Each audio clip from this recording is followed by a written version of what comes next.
नमस्कार. आजच्या व्हिडिओमध्ये पीसी मध्ये SMPS कसे स्थापित करायचे आणि त्याची चाचणी कशी करायची ते शिकूया.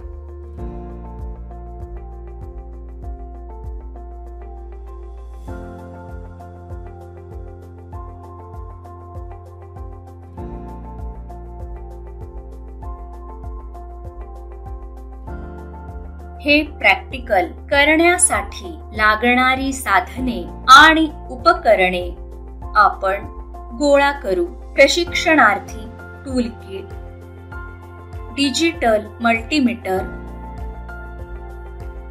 Switch mode power supply SMPS, सर्व परिधींसह पीसी. कॉम्प्युटरच्या CPU मधील SMPS चे महत्त्व जाणून घेऊया. Switch mode power supply SMPS हा संगणकाच्या CPU मधील एक महत्त्वाचा घटक आहे. SMPS एक नियमित आउटपुट व्होल्टेज प्रदान करतो. संगणकाच्या घटकांना स्थिर वीज वितरण सुनिश्चित करतो. व्होल्टेज चढ उतार टाळण्यासाठी ही स्थिरता महत्त्वाची आहे, ज्यामुळे संवेदनशील इलेक्ट्रॉनिक सर्किट्सचे नुकसान होऊ शकते. पारंपरिक रेखीय वीज पुरवठ्याच्या तुलनेत SMPS अत्यंत कार्यक्षम आहे. हे AC पॉवरला मेन पासून लो व्होल्टेज DC पॉवर मध्ये अधिक कार्यक्षमतेने रूपांतरित करतो. ऊर्जा, कचरा आणि उष्णता निर्माण कमी करतो. संवेदनशील संगणक घटकांना स्थिर वीज वितरण राखण्यासाठी ही कार्यक्षमता महत्त्वपूर्ण आहे. पीसी मध्ये चाचणी केलेले SMPS युनिट स्थापित करा. CPU चे साइड कव्हर काढा किंवा स्लाइड करा. साइड पॅनल काढून टाकल्यामुळे तुम्ही motherboard, central processing unit, CPU, विस्तार कार्ड, कूलिंग फॅन, केबल्स आणि कनेक्टर यांसारखे तुमच्या कॉम्प्युटरचे अंतर्गत घटक पाहू शकता. CPU मध्ये SMPS चे स्थान ओळखा. SMPS सामान्यतः केसच्या वरच्या किंवा खालच्या बाजूला मागील बाजूस असतो. हा मेटल बॉक्स आहे जिथे पॉवर कार्ड संगणकात प्लग होतो. चाचणी केलेले SMPS घ्या आणि SMPS चा इनपुट पॉवर सॉकेट CPU च्या मागील बाजूस येतो त्याप्रमाणे त्याचे निराकरण करा. ते सुरक्षितपणे बांधलेले आहे, परंतु जास्त घट्ट केलेले नाही याची खात्री करून ते जागी काळजीपूर्वक स्क्रू करा.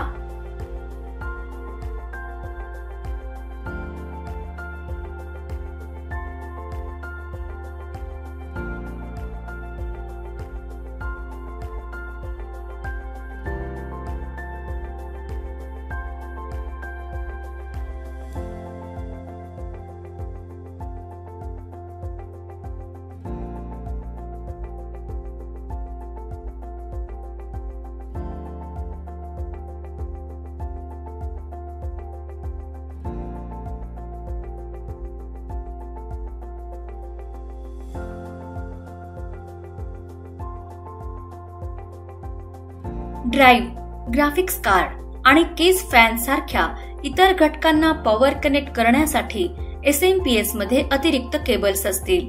या केबल्स मध्ये ते पॉवर असलेल्या डिव्हाइसेस वरील पोर्ट्सशी जोडण्यासाठी विशिष्ट आकाराचे कनेक्टर असतात. SMPS वरून SATA पॉवर केबल कोणत्याही SATA ड्राईव्हशी कनेक्ट करा, जसे की हार्ड डिस्क ड्राईव्ह HDDs किंवा solid state drive SSDs. SMPS वरून पेरिफेरल पॉवर केबल वरील शीतलक पंख्यापासून संबंधित कनेक्टरशी कनेक्टर जोडवा. संरेखन आहे याची खात्री करा. SMPS वरून SATA पॉवर केबल कोणत्याही SATA ड्राईव्हशी कनेक्ट करा, जसे की हार्ड डिस्क ड्राईव्ह HDDs किंवा solid state drive SSDs. SMPS वरून पेरिफेरल पॉवर केबलवरील शीतलक पंख्यापासून संबंधित कनेक्टरशी कनेक्टर जुळवा. संरेखन योग्य आहे आणि पिन योग्यरित्या जोडत असल्याची खात्री करा.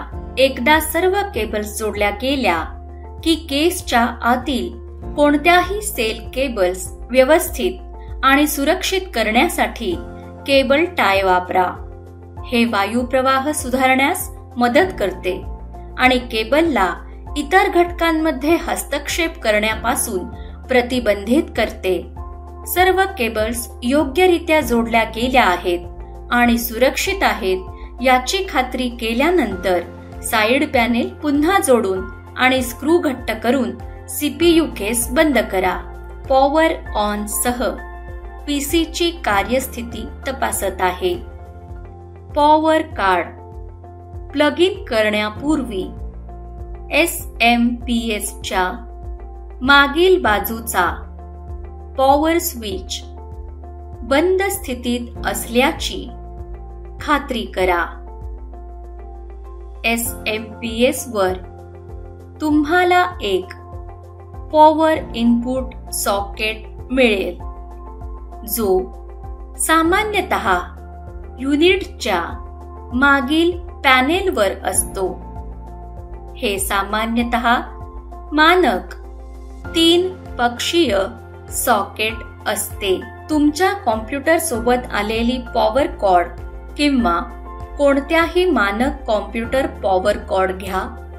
त्याच्या एका टोकाला प्लग आणि दुसऱ्या टोकाला 3 पाय असलेला कनेक्टर असावा. सुरक्षित कनेक्शन सुनिश्चित करण्यासाठी तुम्हाला हलका दाब लागू करावा लागेल. पॉवर कॉर्डचे दुसरे टोक घ्या आणि ते एका मानक पॉवर आउटलेट मध्ये प्लग करा. पॉवर आउटलेट योग्यरित्या ग्राउंड केलेले आहे आणि तुमच्या SMPS सामान्यतः 220 व्होल्ट 50 हर्ट्झ AC पुरवठा साठी योग्य व्होल्टेज प्रदान करते याची खात्री करा. SMPS वर मुख्य स्विच आणि पॉवर स्विच चालू करा आणि चालू स्थितीत फ्लिप करा. जेव्हा तुम्ही कॉम्प्युटरवर पॉवर करता तेव्हा केसमधील पंखे फिरत आहेत आणि कोणतेही ऑप्टिकल किंवा हार्ड ड्राईव्ह चालू होत आहेत ते ऐका. हे SMPS घटकांना वीज पुरवठा करत असल्याचे निदर्शक आहेत. जर तुमचा कॉम्प्युटर मॉनिटरशी कनेक्ट केलेला असेल तर त्याला ग्राफिक्स कार्ड किंवा बोर्ड ग्राफिक्स वरून सिग्नल मिळतो का ते पाहण्यासाठी डिस्प्लेचे निरीक्षण करा. रिक्त स्क्रीन SMPS किंवा इतर कॉमसह समस्या दर्शवू शकते. या व्हिडिओमध्ये आपण PC वर SMPS युनिटची स्थापना करून त्याची चाचणी कशी करायची व PC चालू करून त्याची कार्यव्यवस्था कशी स्थापित करायची ते शिकलो. इथे हा अभ्यास समाप्त होतो. व्हिडिओ पाहण्यासाठी धन्यवाद.